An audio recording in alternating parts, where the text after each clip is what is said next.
साथियों नमस्कार, मेरा नाम आनंद है। इस वक्त मैं सीएम सिटी गोरखपुर में मौजूद हूँ। मेरे पीछे आप डीडी यूनिवर्सिटी जो है दीनदयाल उपाध्याय जो गोरखपुर का ये विश्वविद्यालय है उसके सामने मौजूद हूँ।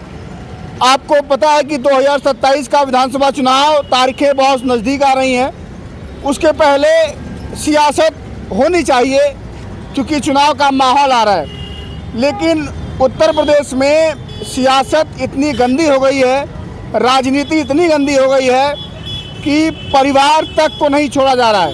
आप समझिए कि बीजेपी के आईटी सेल के जो लोग हैं वो पूर्व मुख्यमंत्री उत्तर प्रदेश और वर्तमान में समाजवादी पार्टी के मुखिया कन्नौज के सांसद अखिलेश यादव जी की बड़ी बेटी अदिति का नाम जिस तरह से सोशल मीडिया पर तमाम तरह की वो तस्वीरों के साथ वायरल हो रहा है, उसको लेकर के आक्रोश समाजवादी पार्टी के कार्यकर्ता में और आम जनमानस में भी कहीं न कहीं उसको लेकर के चर्चा का माहौल जो है गर्म है।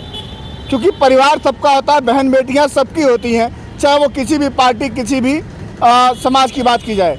इस मुद्दे पर बातचीत करने के लिए मेरे साथ अमन यादव मौजूद हैं, पूर्व छात्र संघ अध्यक्ष गोरखपुर यूनिवर्सिटी। बातचीत करते हैं, समझते हैं कि क्या माहौल है और आखिर ये राजनीति में ये कहाँ तक उचित है। स्वागत है आपका। और धन्यवाद आनंद।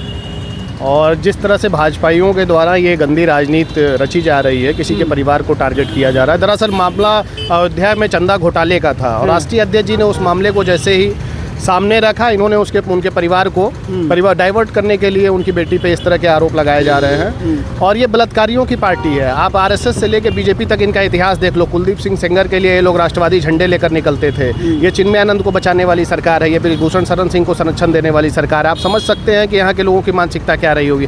किसी बलात्कारी को आप उठा के देख लीजिए, या तो वो गेरुआ कपड़े में नजर आएगा या तो वो भाजपाई आरएसएस या बीजेपी के कहीं ना कहीं जुड़ा निकलेगा। 2 रुपये की ट्रोलर कंपनी ये बना करके जिस तरह बहुजनों की बेटियों और इस देश की बेटियों पे आरोप लगा रहे हैं, तो मैं बताना चाहता हूं कि ऐसे लोग जो आज इस गंदी मानसिकता से ग्रसित हैं, उन सारे लोगों को हम लोग भी चिन्हित कर रहे हैं और इन पर विशेष कार्रवाई की जाएगी और हर तरह की कार्रवाई की मांग की जाएगी। चाहे महिला सम्मान की बात करती है भाजपा महिला सम्मान की बात नहीं करती है। बेटी बचाओ और बेटी पढ़ाओ का जो नारा देती है, तो समझ जाइए कि आपकी बेटियों के बारे में आप देख लीजिए इनकी क्या मानसिकता है। और बिना मुख्यमंत्री और प्रधानमंत्री के सही के बिना किसी की हैसियत है कि इस तरह बेटियों के, वो भी मामूली परिवार नहीं है। राष्ट्रीय अध्यक्ष जी का परिवार मामूली नहीं है। इस देश का सबसे सम्मानित परिवार में से नेताजी का परिवार है वो, और उनके घर की बहन बेटियों पर अगर इस तरह की इनकी मानसिकता है तो सोचिए आम लोगों के परिवारों के बहन बेटियों पर किस तरह की मानसिकता इनकी होती होगी।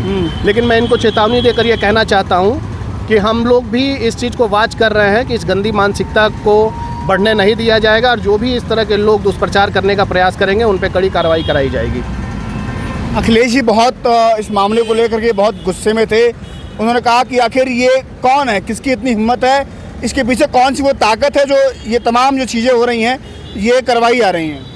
देखिए, ये ज़रूरी है कि बिना मुख्यमंत्री के, प्रदेश की मुखिया और राष्ट्र के मुखिया के सहमति के बिना इस तरह की चीज़ें नहीं फैल सकती हैं। कहीं ना कहीं पूरे भाजपा तंत्र इसमें शामिल है, कहीं ना कहीं आरएसएस की संस्कार इसमें शामिल हैं और उनके संरक्षण में इस तरह की घटिया चीज़ें कराई जा रही हैं कि जनहित के मुद्दों को दबाया जाए और लड़ाई का मुद्दा किसी के निजी परिवार पर की तरफ डाइवर्ट कर दिया जाए। राजनीति इतनी गंदी हो गई है तो राजनीति, भाजपाइयों की राजनीति तो शुरू से गंदी रही है। ये तो देशद्रोही और गद्दारों की कम्युनिटी है। आरएसएस और बीजेपी का आज का ये राष्ट्रद्रोही थोड़ी ना, आज की ये गंदी राजनीति थोड़ी ना करते हैं, ये तो सदियों से करते आ रहे हैं। इनका चाल चरित्र चेहरा तो देश के सामने रहा है। ये देशद्रोही रहे हैं, देश के गद्दार रहे हैं, उन्हीं का संगठन है, उन्हीं की पार्टी है ये। आज भी बलात्कारियों का सारा समूह भाजपा से जुड़ा हुआ निकलता है। मैंने तो आपको नाम गिना दिया। कुलदीप सिंह सेंगर, चिन्मयानंद और ब्रिजभूषण शरण सिंह को बचाने वाले कौन लोग हैं? अंतर्राष्ट्रीय देश की जो मान सम्मान बेटियां थी, देश की पदक लाने वाली, जो राष्ट्रीय पदक लाने वाली बेटियां थी, वो जब धरना दे रही हैं और उस बलात्कारी को बचा लिया जा रहा है। कुलदीप सिंह सेंगर के लिए यही भाजपाई लोग तिरंगा यात्रा निकालते थे। चिन्मयानंद को खुला, जिसका वीडियो वायरल कर दिया गया और सब कुछ कर दिया गया, उसके बाद भी मुख्यमंत्री जी ने उसको बचा लिया। तो जब इस तरह के बलात्कारी मानसिकता के लोगों को बचाया जाएगा तो समाज तो दूषित होगा ही। और दूषित, चूँकि संरक्षण देने वाले दूषित लोग हैं, इस तरह की दूषित मानसिकता इसलिए फैल रही है।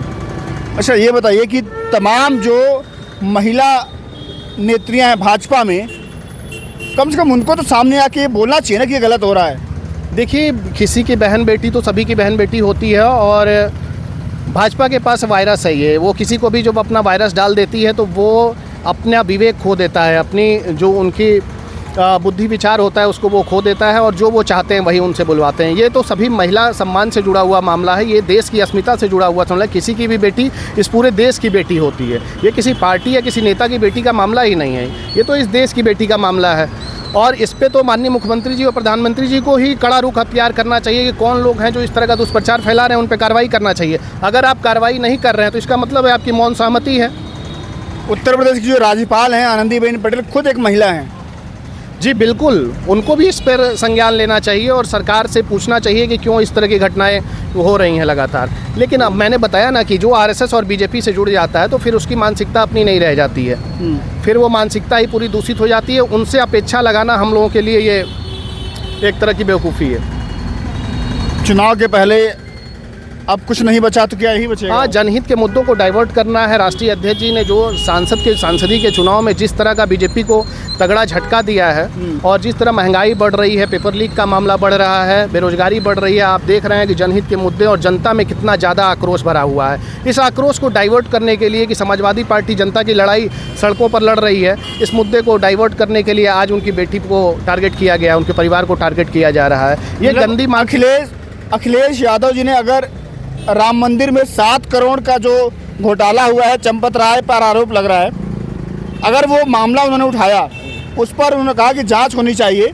न्यायालय स्वयं वहाँ पर संज्ञान ले, तो क्या उनकी परिवार की जो बेटी है वहाँ पर निशाना साधा जाएगा? देखिए, राम मंदिर इस देश की आस्था का मामला है और सभी श्रमिकों के खून और पसीने का मामला उस आस्था से जुड़ के उस चंदा का मामला गया। वो कि इस पर लूट नहीं होनी चाहिए, ना उस पर राजनीति होनी चाहिए, बल्कि इस तरह के लुटेरों पर कठोर कार्रवाई होनी चाहिए। राष्ट्रीय अध्यक्ष जी भी वही चाहते थे कि जो भी इस तरह के आस्था को केंद्र बना करके लूट का काम कर रहा है उन पर कठोर कार्रवाई हो। लेकिन भाजपा ही जानते हैं कि कठोर कार्रवाई होगी तो उनके नेता मंत्री विधायक अधिकारी फंस जाएंगे, इसलिए वो तिलमिला गए और उन पर निजी हमले करना चालू कर दिए। लेकिन देर सवेर इनसे पर्दा उठेगा और आप देखिएगा जब भी ये मामला खुलेगा तो भाजपाइयों का नाम ही उसके अंदर सामने आना है। आपने इससे पहले भी देखा था किस तरह से राम मंदिर के लिए ज़मीन का ये घोटाला कर रहे थे, किस तरह करोड़ों करोड़ों की ज़मीन को ये फर्जी दस्तावेज करके बेच रहे थे। ये गौ हत्या, गाय के नाम पर गौ को माता बोलते हैं और गाय काटने वाली कंपनियों से चंदा लेकर चलने वाली सरकार है ये। तो आप तो जानते हैं इनका चाल चरित्र चेहरा क्या है। शुक्रिया आपका, धन्यवाद।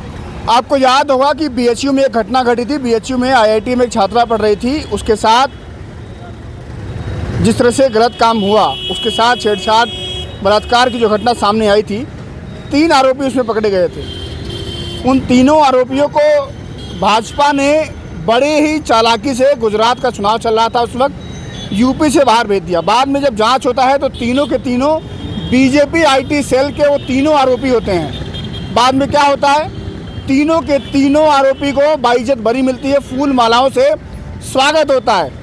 उसके बाद वो बेटी लिखती है कि मुझे प्रधानमंत्री के संसदीय क्षेत्र बनारस और इस यूनिवर्सिटी में पढ़ने का कोई औचित्य नहीं रह जाता, मैं यहाँ पर नहीं पढ़ूंगी, ये शहर जो है सुरक्षित नहीं है। बिल्किस बानो गुजरात में जिनके साथ वो हैवानियत की गई, बिल्किस बानो के आरोपी जब जेल से बाहर आते हैं तो फूल मालाओं के साथ उनका स्वागत होता है। आपको याद होगा कि गाजियाबाद में एक बच्ची के साथ जो घटना घटती है, उसके बाद से वो लड़का बाहर आता है तो उसको कंधों पर उठा के फूल मालाओं के साथ स्वागत होता है। तो आप समझिए कि महिला सम्मान, महिला अस्मिता की बात करने वाले, नारी वंदन की बात करने वाले लोग अगर ऐसे ही महिलाओं के मान सम्मान, स्वाभिमान के साथ खिलवाड़ करेंगे तो उनको ये समझना चाहिए कि आने वाले समय में चीज़ें जो हैं वो ठीक नहीं है। कहते हैं कि एक कतरा जो है वो बहुत सैलाब ला सकता है। आपने देखा नहीं आंखों का समंदर होना। आप समझिए, और आपकी क्या राय है, किसी की भी बहन बेटी के साथ इस तरह की चीज़ें हो रही हैं, वो कहाँ तक ठीक है? अब निराश मत भूलिएगा, अपना ध्यान रखिएगा। नमस्कार।